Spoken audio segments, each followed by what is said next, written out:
ارجعوا إلى أبيكم فقولوا يا أبانا إن ابنك سرق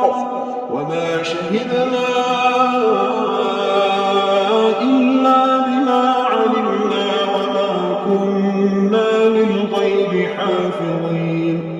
واسأل القرية التي كنا فيها والعير التي أقبلنا فيها وإنا لصادقون قال بل سولت لكم أنفسكم أمرا فصبر